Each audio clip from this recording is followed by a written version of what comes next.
Assalamualaikum warahmatullahi wabarakatuh. Nama saya Muhammad Noval Habibur Rahman.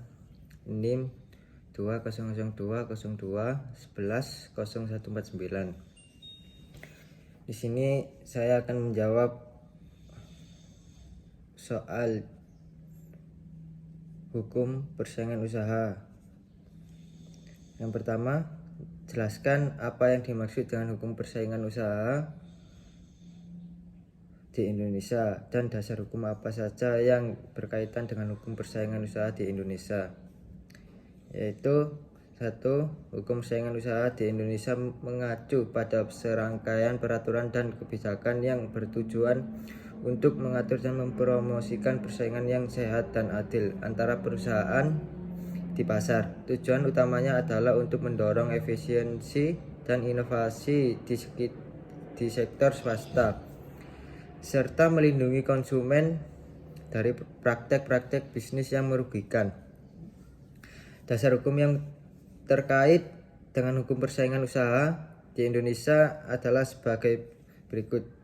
1. Undang-Undang 05 Tahun 1999 tentang larangan praktek monopoli dan persaingan usaha tidak sehat.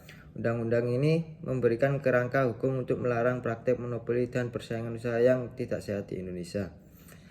2. Peraturan Pemerintah 057 Tahun 2010 tentang pengawasan atas praktik monopoli dan persaingan usaha tidak sehat.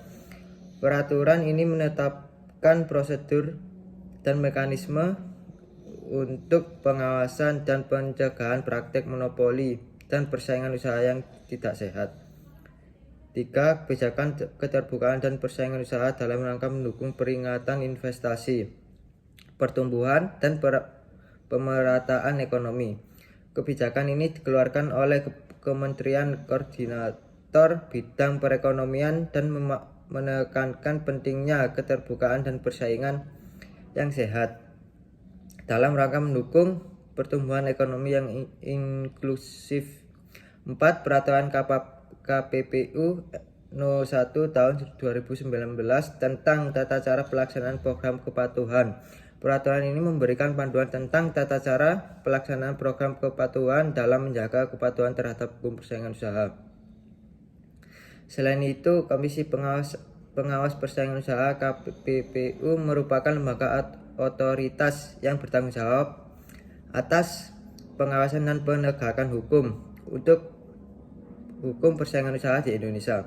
KPPU berwenang untuk menyelidiki dan menindak praktek monopoli dan persaingan usaha yang tidak sehat. Selanjutnya, soal nomor 2, bagaimana pandangan hukum Islam terkait hukum persaingan usaha? Yaitu dalam pandangan hukum Islam, persaingan usaha yang sehat dan adil sangat dianjurkan dan dihargai, karena hal ini dapat mendorong efisiensi, inovasi, dan kesejahteraan ekonomi secara keseluruhan. Dalam Al-Quran terdapat beberapa ayat yang mengajak manusia untuk berusaha dan berlomba-lomba dalam kebaikan,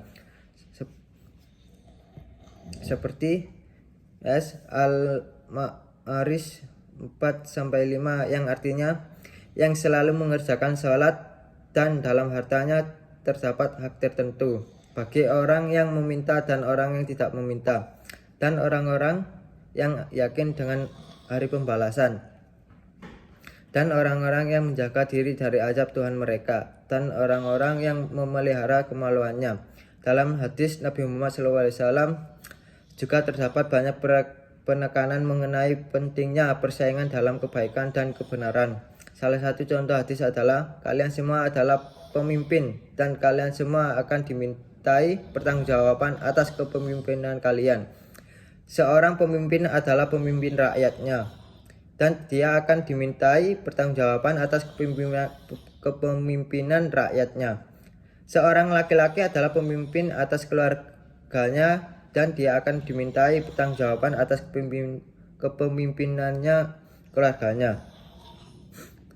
Seorang perempuan adalah pemimpin atas rumah tangganya dan anak-anaknya, dan dia akan dimintai pertanggungjawaban atas kepemimpinannya. Kalian semua adalah pemimpin dan kalian semua akan dimintai pertanggungjawaban atas kepemimpinan kalian.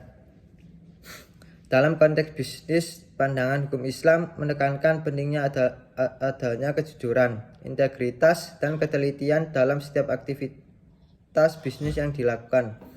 Dalam prakteknya, bisnis yang dilakukan harus sesuai dengan prinsip-prinsip syariah, seperti menghindari riba, gharar, maisir, dan menghormati hak-hak orang lain. Dalam persaingan usaha, Islam mengajarkan untuk mempromosikan kebaikan dan kebenaran dengan cara yang baik dan sopan, tanpa merugikan pihak lain. Islam juga menolak segala bentuk praktik monopoli dan praktik persaingan usaha yang tidak sehat, karena hal ini dapat merugikan konsumen dan merusak keseimbangan pasar. Oleh karena itu, dalam perspektif hukum Islam, persaingan usaha yang sehat dan adil sangat dihargai dan dianjurkan. Karena hal ini dapat mendorong kemajuan ekonomi secara positif dan memberi. Selanjutnya, nomor 3, jelaskan istilah perjanjian-perjanjian dalam Undang-Undang 05 tahun 1999 tentang anti monopoli dan persaingan usaha tidak sehat di bawah ini. Yang pertama, oligopoli, yang kedua oligopsoni, yang ketiga penetapan harga, yang keempat pembagian wilayah, yang kelima kartel, yang keenam terus, yang ketujuh integrasi vertikal, yang ke-8 perjanjian tertutup, dan yang terakhir perjanjian dengan pihak luar negeri. Yang pertama, oligopoli adalah bentuk pasar di mana hanya sedikit penjual yang menguasai pasar. Perjanjian oligopoli dapat dilarang jika perjanjian tersebut merugikan konsumen atau merusak persaingan usaha yang sehat. Pendekatan yang digunakan dalam menilai perjanjian oligopoli adalah pendekatan rule of reason. Yang kedua, oligopsoni adalah bentuk pasar di mana hanya sedikit pembeli yang menguasai pasar. Perjanjian oligopsoni dapat dilarang jika perjanjian tersebut merugikan pihak yang lebih lemah atau merusak persaingan usaha yang sehat. Pendekatan yang digunakan dalam menilai perjanjian oligopsoni adalah pendekatan rule of reason. Yang ketiga, penetapan harga adalah perjanjian antara pelaku usaha untuk menentukan harga yang harus dipatok untuk produk atau jasa yang mereka tawarkan. Perjanjian penetapan harga dapat dilarang jika perjanjian tersebut merugikan konsumen atau merusak persaingan usaha yang sehat. Pendekatan yang digunakan dalam penilaian perjanjian penetapan harga adalah pendekatan rule of reason. Yang keempat, pembagian wilayah adalah perjanjian antara pelaku usaha untuk membagi pasar atau wilayah tertentu. Perjanjian pembagian wilayah dapat dilarang jika perjanjian tersebut merugikan konsumen atau merusak persaingan usaha yang sehat. Pendekatan yang digunakan dalam penilaian perjanjian pembagian wilayah adalah pendekatan per se ilegal. Yang kelima, kartel adalah perjanjian antara pelaku usaha untuk mengontrol pasar atau wilayah tertentu, misalnya dengan menetapkan harga atau membagi pasar. Perjanjian kartel selalu dilarang karena bertentangan dengan prinsip persaingan usaha yang sehat. Pendekatan yang digunakan dalam menilai perjanjian kartel adalah pendekatan per se ilegal. Yang keenam, terus adalah perjanjian antara beberapa perusahaan untuk mengontrol pasar atau wilayah tertentu dengan cara mengintegrasikan operasi mereka. Perjanjian terus dapat dilarang jika perjanjian tersebut merugikan konsumen atau merusak persaingan usaha yang sehat.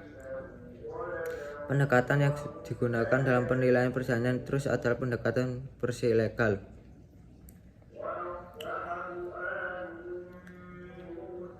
Yang ketujuh, integrasi vertikal adalah perjanjian antara perusahaan yang berbeda dalam rantai pasok untuk mengintegrasikan operasi mereka.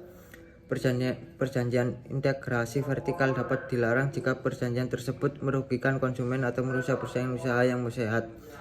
Pendekatan yang digunakan dalam menilai perjanjian integrasi vertikal adalah pendekatan rule of reason.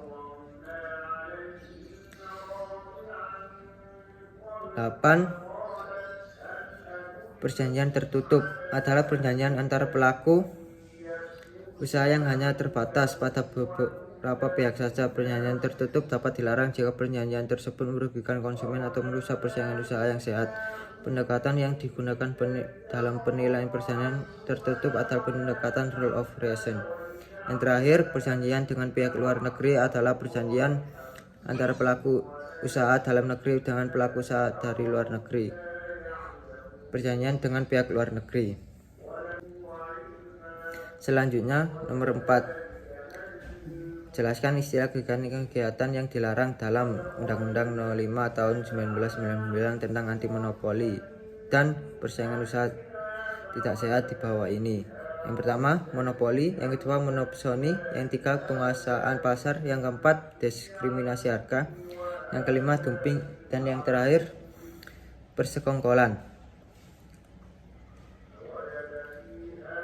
Yang pertama, monopoli adalah bentuk pasar di mana hanya ada satu penjual yang menguasai pasar. Kegiatan monopoli dilarang karena dapat merugikan konsumen dan merusak persaingan usaha yang sehat. Pendekatan yang digunakan dalam penilaian kegiatan monopoli adalah pendekatan bersih ilegal.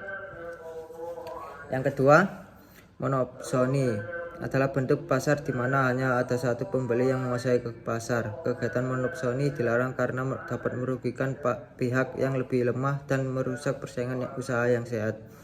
Pendekatan yang digunakan dalam menilai kegiatan monopsoni adalah pendekatan bersih ilegal. Yang ketiga, penguasaan pasar adalah kegiatan di mana pelaku usaha menguasai atau wilayah tertentu dengan cara yang merugikan persaingan usaha. Kegiatan penguasaan pasar dilarang karena dapat merugikan konsumen dan merusak persaingan usaha yang sehat. Pendekatan yang digunakan dalam menilai kegiatan penguasaan pasar adalah pendekatan bersih ilegal. Yang keempat, diskriminasi harga adalah kegiatan di mana pelaku usaha menetapkan harga yang berbeda-beda untuk produk atau jasa yang sama tanpa alasan yang jelas. Kegiatan diskriminasi harga dilarang karena dapat merugikan konsumen dan merusak persaingan usaha yang sehat. Pendekatan yang digunakan dalam penilai kegiatan diskriminasi harga adalah pendekatan rule of reason. Yang kelima, dumping. Dumping adalah kegiatan menjual produk dengan harga yang lebih rendah di pasar negara lain daripada negara pasar asal. Kegiatan dumping dilarang karena dapat merugikan produsen di negara asal dan merusak persaingan usaha yang sehat di negara tujuan. Pendekatan yang digunakan dalam menilai kegiatan dumping adalah pendekatan bersih ilegal. Yang terakhir, persekongkolan adalah kegiatan pelaku usaha untuk berkolaborasi dalam mengatur pasar atau wilayah tertentu dengan cara yang merugikan persaingan usaha. Kegiatan persekongkolan dilarang karena bertentangan dengan prinsip persaingan usaha yang sehat. Pendekatan yang digunakan dalam menilai kegiatan persekongkolan adalah pendekatan bersih ilegal. Selanjutnya, nomor 5. Berilah contoh kasus perjanjian-perjanjian yang dilarang dan kegiatan yang dilarang masing-masing. 1.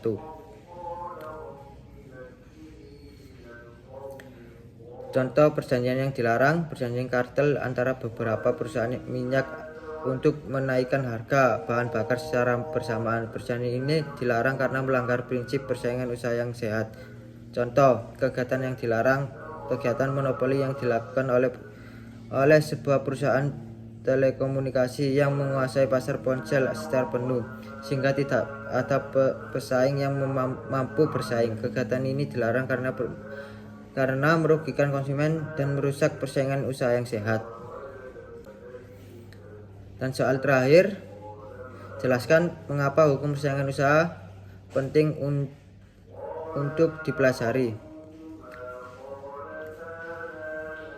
Hukum persaingan usaha penting untuk dipelajari karena memiliki peran penting dalam menjaga persaingan usaha yang sehat dan adil di dalam pasar. Hukum ini berperan dalam mencegah terjadinya kegiatan-kegiatan yang merugikan konsumen dan pihak-pihak yang lebih lemah dalam pasar. Pihak-pihak yang lebih lemah dalam pasar serta mencegah terjadinya kegiatan-kegiatan yang merusak persaingan usaha yang sehat.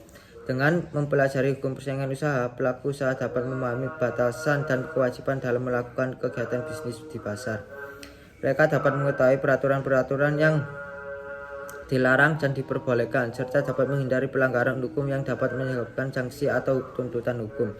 Selain itu, hukum persaingan usaha juga penting untuk dipelajari oleh konsumen, karena konsumen memiliki hak untuk memperoleh produk dan jasa yang berkualitas dengan harga yang terjangkau dan dihasilkan oleh pelaku usaha yang melakukan persaingan usaha yang sehat.